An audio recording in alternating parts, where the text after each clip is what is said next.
नमस्कार दोस्तों, स्वागत है आपका लेयर 3 एजुकेशन में। और आज हम आज हिंदी पेडालॉजी का मॉक टेस्ट लेकर आए हैं। कल मैंने आपको गणित पेडालॉजी के क्वेश्चन कराए थे, चैप्टर वाइज ही कराए थे। उसमें 15 क्वेश्चन कराए थे, आपने अच्छे कमेंट किए, उसके लिए आप सभी को धन्यवाद। आज हम हिंदी पढ़ेंगे। एक दिन अपन हिंदी पेडालॉजी पढ़ेंगे, एक दिन अपन हिंदी ग्रामर पढ़ेंगे और एक दिन अपन पढ़ेंगे गणित पेडालॉजी। ठीक है, तो आज मैंने आपको ये सारा सिलेबस भी बता दिया है, पीडीएफ भी दे दी थी, है ना। ये 15 क्वेश्चन करा दिए थे मैंने सारे। अगर आपको पीडीएफ नहीं मिली तो वो एक बार मैसेज कर देना। ये आज से अपन पढ़ेंगे 16 क्वेश्चन, 16 से लगा के 30 तक के। तो अगर आपको वीडियो अच्छा लगे तो इसको लाइक, कमेंट और शेयर ज़रूर करें। शुरू करते हैं अपने पहले क्वेश्चन की ओर। आज मैं आपको हो सके तो एक गद्यांश या पद्यांश भी पढ़ा दूंगा। पहले अपन 16 से लगा के 30 तक के क्वेश्चन करेंगे और आपको कॉपी पेन लेकर बैठना है और कमेंट बॉक्स में कमेंट करके बताना है कि आपके कितने नंबर आए हैं। आपके रोज़ 2 बजे हिंदी पेडालॉजी, गणित पेडालॉजी, हिंदी ग्रामर, तीनों में से एक वीडियो डेली आ रहे हैं आपके हिंदी के। तो कल आपका गणित पेडालॉजी का था, अगर किसी ने नहीं देखा है तो वो जाके वीडियो देख ले। इससे पहले मैंने आपको 25+ वीडियो करा दिए थे गणित के, हिंदी के 25+ करा दिए थे। आज अपन करेंगे हिंदी पेडालॉजी का क्वेश्चन नंबर 16। बढ़ते हैं अपने क्वेश्चन की ओर। हमारा पहला क्वेश्चन है, उच्च प्राथमिक स्तर पर भाषा शिक्षण की प्रक्रिया सबसे अधिक महत्वपूर्ण है। उच्च प्राथमिक स्तर पर भाषा शिक्षण की प्रक्रिया सबसे अधिक महत्वपूर्ण है। 4 ऑप्शन हैं। पाठ्य पुस्तक में दी गए साहित्यिक अंशों की विस्तृत व्याख्या, पठन कौशल पर अधिक बल देना, पाठों के शब्दों का अर्थ जानने के लिए शब्दकोश का प्रयोग करना, और चौथा है समाचार पत्र, पत्रकार या अन्य भाषिक सामग्री में कही गई बात को निहितार्थ सोच समझकर ही पहचान करना। बताएं इसका आंसर क्या होगा। उच्च प्राथमिक स्तर पर भाषा शिक्षण की प्रक्रिया सबसे अधिक महत्वपूर्ण कहाँ होगी, बताएं। तो हमारा आंसर होगा ऑप्शन नंबर डी। देखो, पेडालॉजी में सारे क्वेश्चन ऐसे ही आते हैं जो आपको लगेंगे ये क्या पढ़ा रहे हैं सर, पर ये है ना, सारे एग्ज़ाम में जो आपकी पुरानी एग्ज़ाम में हुई है वो सारे क्वेश्चन में चैप्टर वाइज करा रहा हूँ। तो आप इसे देखें और कमेंट बॉक्स में कमेंट करें। तो हमारा आंसर होगा ऑप्शन नंबर डी, समाचार पत्र, पत्रकार या अन्य भाषी सामग्री में कही गई बात के निहितार्थ सोच समझकर ही पहचान करना। अगला क्वेश्चन है, ये बताएं, उच्च प्राथमिक स्तर पर भाषा शिक्षण का सर्वोपरि उद्देश्य है। बताएं, विभिन्न साहित्यिक विधाओं का गहनतम ज्ञान प्राप्त करना, सरसरी तौर पर तीव्र गति से पढ़ना, भाषा के सुंदर शास्त्र से परिचय, या इंग्लैंड निजी अनुभव के आधार पर भाषा का सृजनशील इस्तेमाल करना। तो हमारा आंसर होगा ऑप्शन नंबर डी। ये इंग्लैंड नहीं है, ये गलत टाइप हो गया है। यहाँ पे है निजी अनुभवों के आधार पर भाषा का सृजनशील इस्तेमाल करना। उच्च प्राथमिक स्तर पर भाषा शिक्षण का सर्वोपरि उद्देश्य क्या है। तो उच्च प्राथमिक स्तर पर भाषा शिक्षण का सर्वोपरि उद्देश्य है कि निजी अनुभवों के आधार पर भाषा का सृजनशील इस्तेमाल करना। अगला क्वेश्चन है, ये बताएं, सुनी, पढ़ी और समझी, सुनी, पढ़ी और समझी भाषा को सहज और स्वाभाविक लेखन द्वारा अभिव्यक्त करने की क्षमता का विकास करने में कौन सा सहायक है। सुनी, देखी, पढ़ी घटनाओं को अपने शब्दों में लिखित रूप में अभिव्यक्त करना, मेरा प्रिय विद्यालय विषय पर निबंध लिखना, औपचारिक पत्र लेखन, या किसी पढ़ी हुई कहानी को संक्षेप में लिखना। बताएं इसका आंसर क्या होगा। सुनी, पढ़ी और समझी भाषा को सहज और स्वाभाविक लेखन द्वारा अभिव्यक्त करने की क्षमता का विकास करने के लिए आप कौन सा सबसे उचित मानोगे इसमें से। तो हमारा आंसर होगा ऑप्शन नंबर, आपने लगा दिया होगा, और ए वाला, सुनी, देखी और पढ़ी घटनाओं को अपने शब्दों में लिखित रूप में अभिव्यक्त करना ही लेखन द्वारा अभिव्यक्त करने की क्षमता का विकास करने में सहायक है। अगला क्वेश्चन है, भाषा के संदर्भ में स्कूली जीवन का यह उच्च प्राथमिक चरण और बोध चरण के विकास की दृष्टि से अत्यंत महत्वपूर्ण है। साहित्यिक सराहना, साहित्यिक बोध, सौंदर्यात्मक बोध, सामाजिक राजनीतिक, भाषा साहित्यिक ऐतिहासिक, या साहित्यिक बहुत सराहना बोध ऐतिहासिक। बताएं भाषा के संदर्भ में, ये देखो यहाँ पे देश है, साहित्यिक, सराहना, ऐतिहासिक। साहित्यिक बोध, सौंदर्य बोध, सामाजिक राजनीति, ये सब डेश है। तो बताएं इसका आंसर क्या होगा। तो हमारा आंसर होगा ऑप्शन नंबर बी। भाषा के संदर्भ में स्कूली जीवन का यह उच्च प्राथमिक चरण और बोध के विकास की दृष्टि से अत्यंत महत्वपूर्ण है। कौन सा महत्वपूर्ण है? साहित्यिक बोध, सौंदर्य बोध और सामाजिक राजनीतिक। अगला क्वेश्चन है, कक्षा 8वीं के बच्चों के लिए साहित्य का चयन करते समय आपके लिए क्या जानना सबसे ज़्यादा जरूरी है? कक्षा 8वीं का जो बच्चा है उसमें साहित्य का चयन करते समय आपको उसके बारे में क्या जानना सर्वाधिक जरूरी है? बच्चों के भाषा प्रयोग का स्तर, अच्छे साहित्य का प्रकाशन लेखन, बच्चों की भाषाई पृष्ठभूमि या बच्चों की मनोवैज्ञानिक विशेषताओं और भाषा के प्रयोग की क्षमता। बताएं। तो हमारा आंसर होगा ऑप्शन नंबर डी, बच्चों की मनोवैज्ञानिक विशेषता और भाषा प्रयोग की क्षमता। कक्षा 8वीं का जो बच्चा है उसके लिए साहित्य का चयन करने के लिए आपको क्या जानना सर्वाधिक जरूरी है? तो हमें यह जानना सर्वाधिक जरूरी है कि उनमें बच्चों की मनोवैज्ञानिक विशेषता और उसके भाषा का प्रयोग की क्षमता। अगला क्वेश्चन है, हमारे अनुभव को आकार देने में, मतलब हमारे जो अनुभव है उसको बड़ा करना, मतलब आकार देने में भाषा के महत्वपूर्ण भूमिका से, हमारे जो अनुभव है उसको बड़ा करने में भाषा की सबसे ज़्यादा भूमिका होती है। इसका शिक्षक निहितार्थ यह है कि भाषा की कक्षा में डायरी लेखन पर जोर दिया जाए ताकि लेखन परिपक्व बन सके। बच्चों को विविध संदर्भों में अनुभव करके विविध अनुभवों से स्वयं को जोड़ने के अवसर पर बातचीत की जाए या सदैव अनुभव पर बातचीत की जाए। और चौथा है, अनुभवों को लेखन कार्य बढ़ाया जाए। बताएं। तो हमारा आंसर होगा ऑप्शन नंबर बी, बच्चों को विविध संदर्भ में अनुभव करके विविध अनुभवों से स्वयं को जोड़ने के अवसर पर बातचीत की जाए। अगला क्वेश्चन है, प्राथमिक स्तर पर बच्चों को भाषा सिखाने का सर्वोपरि उद्देश्य क्या है? मुहावरे, लोकोक्तियाँ का ज्ञान प्राप्त करना, कहानी कविताओं को दोहराने की कुशलता का विकास करना, तेज प्रवाह के साथ पढ़ने की योग्यता का विकास करना, और चौथा है अपने इस बात को दूसरों के समक्ष व्यक्त करने की कुशलता का विकास करना। बताएं इसका आंसर क्या होगा। प्राथमिक स्तर पर बच्चों की भाषा सिखाने का सर्वोपरि उद्देश्य क्या है? बताएं इसका सही आंसर। तो हमारा आंसर होगा ऑप्शन नंबर डी, प्राथमिक स्तर पर बच्चों को भाषा सिखाने का सर्वोपरि उद्देश्य यह है कि अपने इस बात को दूसरों के समक्ष व्यक्त करने की कुशलता का विकास करना, अपने ही इसी बात को दूसरों के सामने व्यक्त करने की कुशलता का विकास करना। अगला क्वेश्चन है, भाषा शिक्षण की प्रक्रिया है अत्यंत जटिल प्रक्रिया, भाषा की कक्षा से ही संभव है, घर में ही संभव है, या विभिन्न विषयों की कक्षाओं से संबंध है? बताएं। भाषा शिक्षण की प्रक्रिया विभिन्न विषयों की कक्षाओं से संबंध है, ऑप्शन नंबर डी। अगला क्वेश्चन है, पढ़ाया गया विषय छात्रों को कितना समझ में आया, यह किस सिद्धांत के माध्यम से पता है? तो बताएं इसका आंसर क्या होगा। पढ़ाया गया विषय छात्रों को कितना समझ में आया, किस सिद्धांत के माध्यम से पता चलता है? बाल केंद्रित सिद्धांत से, शिक्षण सूत्र से, बहुमुखी प्रयास से, या अभ्यास सिद्धांत से? तो हमारा आंसर होगा ऑप्शन नंबर डी, अभ्यास के सिद्धांत से हमें यह पता चलता है कि पढ़ाया गया विषय छात्रों को कितना समझ में आया है। चलते हैं अपने अगले क्वेश्चन की ओर।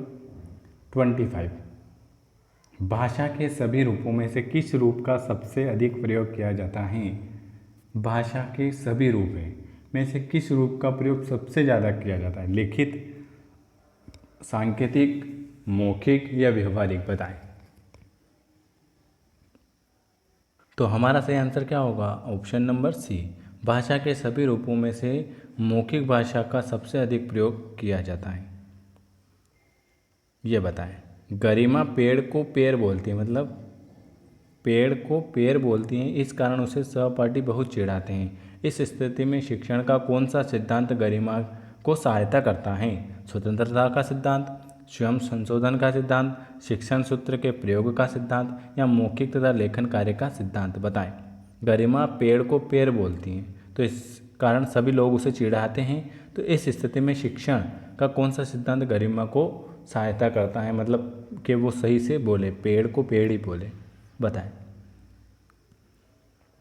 तो हमारा आंसर क्या होगा, हमारा आंसर का उसको स्वयं संशोधन का सिद्धांत, उसे स्वयं को संशोधन करने का सिद्धांत, ये सही आंसर होगा।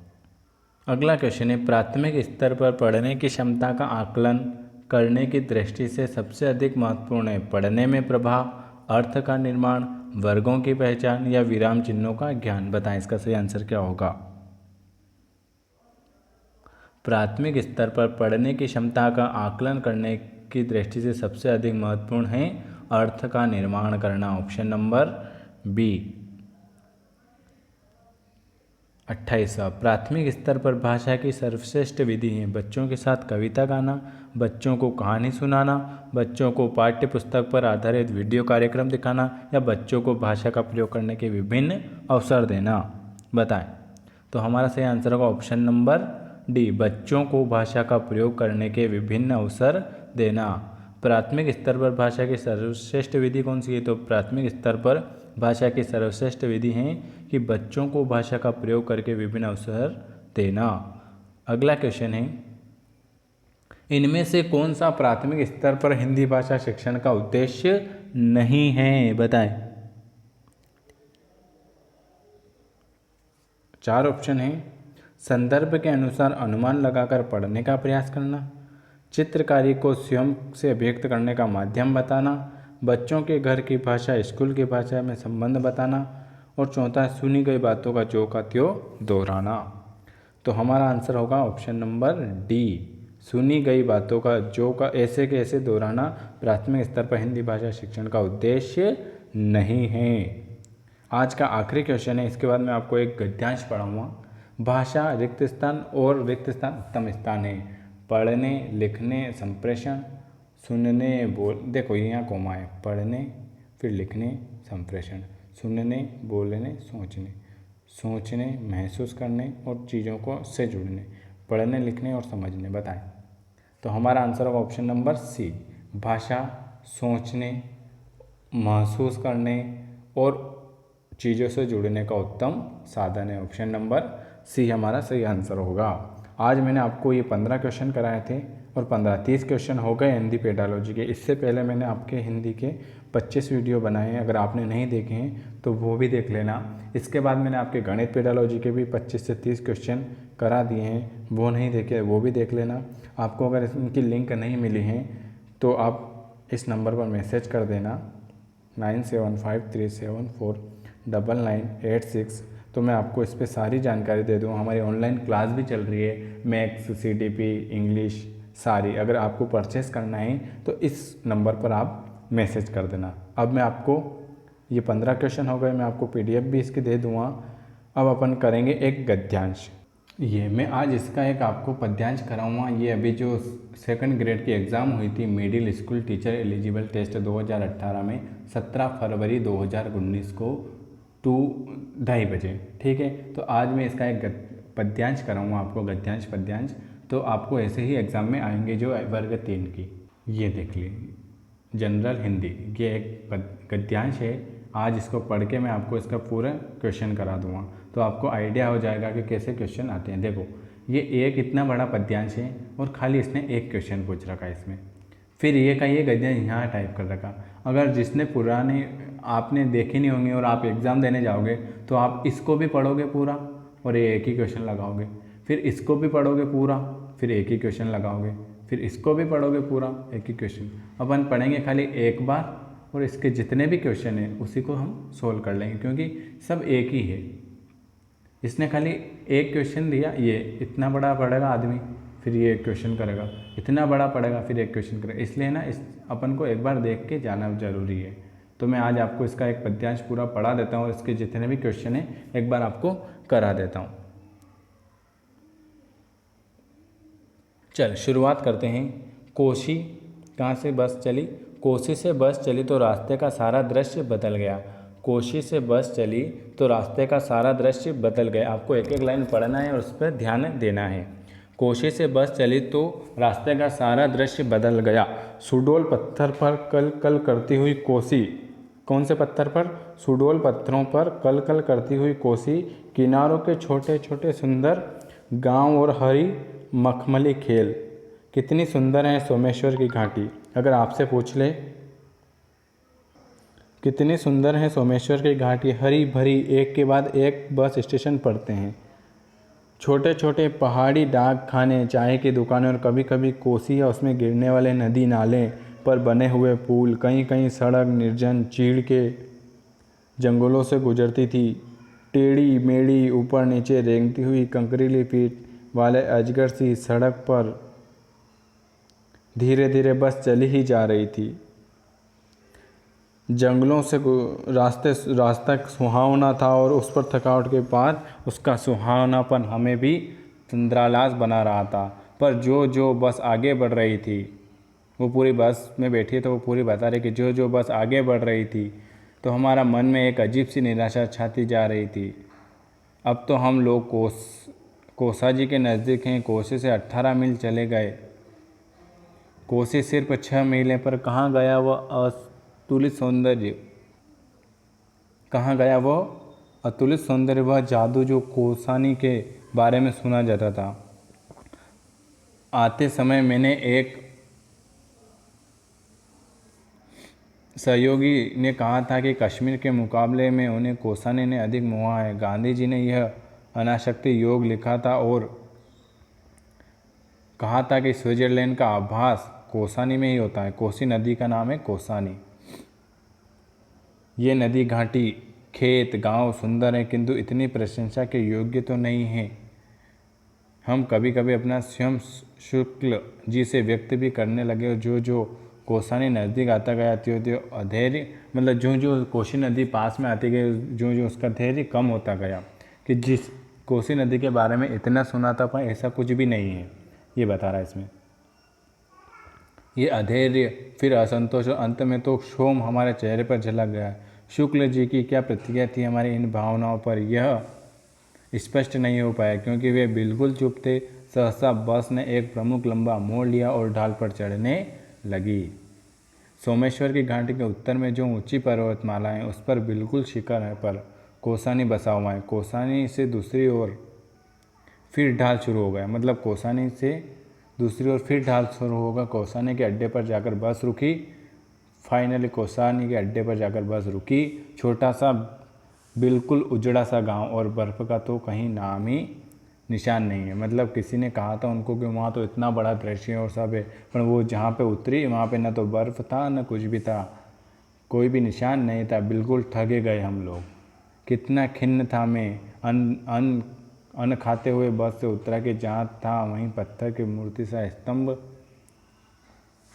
खड़ा रह गया। कितना अपार सौंदर्य बिखरा था सामने की घाटी में। इस कोसानी की पर्वतमाला ने अपने अंचल में यह तो केल्यूकर की रंग बिरंगी घाटी छिपा रही। इससे किन्नर और यक्ष ही तो वास करते होंगे।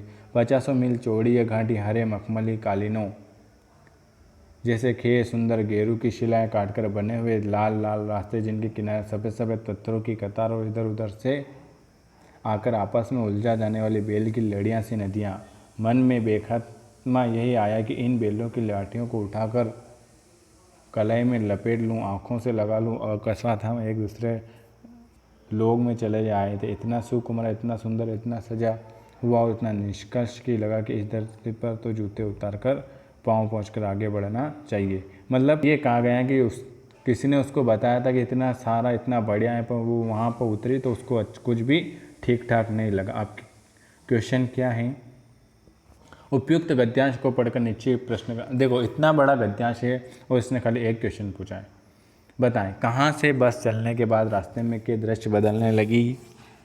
रानीखेत, हिमालय, कोसानी या कोसी? बताएं। देखो इसका आंसर ऊपर ही आ गया। कहाँ से बस चली? तो कोसी से बस चली तो रास्ते का सारा दृश्य बदल गया। ऑप्शन नंबर ये रहा, ऑप्शन नंबर चौथा। कहाँ से बस चलने के बाद रास्ते का दृश्य बदलने लगी? तो कोसी से बस चलने के बाद रास्ते का दृश्य बदलने लगी। अगला क्वेश्चन है ये, देखो कोसी बस चली। अब अंदर डायरेक्ट क्वेश्चन करेंगे। अब गांधी जी को कोसानी में किस देश जैसा एहसास होता था? दक्षिण अफ्रीका, ग्रेट ब्रिटेन, स्विट्जरलैंड या रूस? बताएं। ये रहा इसका आंसर। गांधी जी ने कहा अनासक्ति योग लिखा था और कहा था कि स्विट्जरलैंड का आवास कोसानी में ही होता है। कहाँ का? स्विट्जरलैंड का आवास कहाँ होता है? कोसानी। ये ना, गांधी जी को कोसानी में किस देश का एहसास होता था? तो ये स्विट्जरलैंड, ऑप्शन नंबर तीसरा। आपको एक बार उसको 2-1 बार पढ़ना पड़ेगा एग्ज़ाम में, और इसके क्वेश्चन उसमें देख के लगाने पड़ेंगे, क्योंकि एग्ज़ाम में ऐसे ही सरल क्वेश्चन आते हैं। अगला क्वेश्चन है, गांधी जी ने कहाँ पर अनाशक्ति योग लिखा था? गुजरात, कौसानी, कश्मीर या स्विट्ज़रलैंड? अभी हाल बताया मैंने, ये रहा। उन्हें कौसानी ने अधिक मोहा है और गांधी जी ने यही अनाशक्ति योग लिखा था। कहाँ? कौसानी में। ये रहा। गांधी ने कहा, तो ये ऑप्शन नंबर दूसरा, कौसानी में अनाशक्ति योग लिखा था। ये तीसरा क्वेश्चन। चौथा, केल्यूकर के रंग बिरंगी घाटी में कौन वापस करते होंगे? मनुष्य और पशु? कोई नहीं। देवी देवता, किन्नर और यक्ष? तो हमारा आंसर क्या होगा? किन्नर और यक्ष। ऑप्शन नंबर चौथा भी अपन ने देखा था उसमें। ये रहा। मैं बताऊं क्या इसमें? मैं बताता हूँ। ये रहा इसका आंसर। ये इसने किन्नर और यक्ष ही वास करते हैं। किन्नर और यक्ष ही वास करते हैं। केल्यूकर के रंग बिरंगी घाटी में कौन वास करते हैं? मनुष्य और पशु नहीं। तो ये रहा, किन्नर और यक्ष। पांचवा क्वेश्चन है, बर्फ व देखो चिल्लाकर किसने कहा? शुल्क जी ने, सब ने, पाठक ने या लेखक ने? बताएं। बर्फ व देखो ये किसने कहा था? तो ये कहा था आपको लेखक ने। बर्फ व देखो चिल्लाकर कहा था लेखक ने। अगला क्वेश्चन है छठा, कश्मीर के मुकाबले में उन्हें कौन सा कौसानी ने अधिक मोहा है? लेखक ने ऐसा किसने कहा था? सहयोगी से, शुल्क जी से, किसी से नहीं या पत्नी से? बताएं। तो ये कहा था उसने सहयोगी से। किससे कहा था? कश्मीर के मुकाबले में वो कौसानी से अधिक मोहा है, ये कहा था उसने अपने सहयोगी से। इसमें आपको एक बार देख लेना, मैं आपको बता दूंगा। अगला क्वेश्चन सातवां, नदी को कहाँ लपेटने की बात करता है? गले में, कलाई में, किसी में नहीं या झोले में? बताएं। ये रहा इसका आंसर। ये इन बेलों की लड़ियों में उठाकर कलाई में लपेट लूँ। तो कहाँ पे लपेट लूँ? नदियों को कहाँ लपेटने की कहा था? ये नदियाँ को कहाँ लपेटने का आता है? कलाई में। तो ऑप्शन नंबर दूसरा, कलाई में। अगला क्वेश्चन है, अपार सौंदर्य कहाँ बिखरा हुआ था? पीछे की घाटी में, डाक बंगला में, सामने की घाटी में या पहाड़ी घाटी में? बताएं। अपार सौंदर्य कहाँ बिखरा हुआ था? तो देखो ये, कितना अपार सौंदर्य बिखरा था सामने की घाटी में। ये पूरा लिखा हुआ है, ये रहा, सामने की घाटी में। तो हमारा आंसर क्या होगा? सामने की घाटी में। अगला क्वेश्चन है नौवां,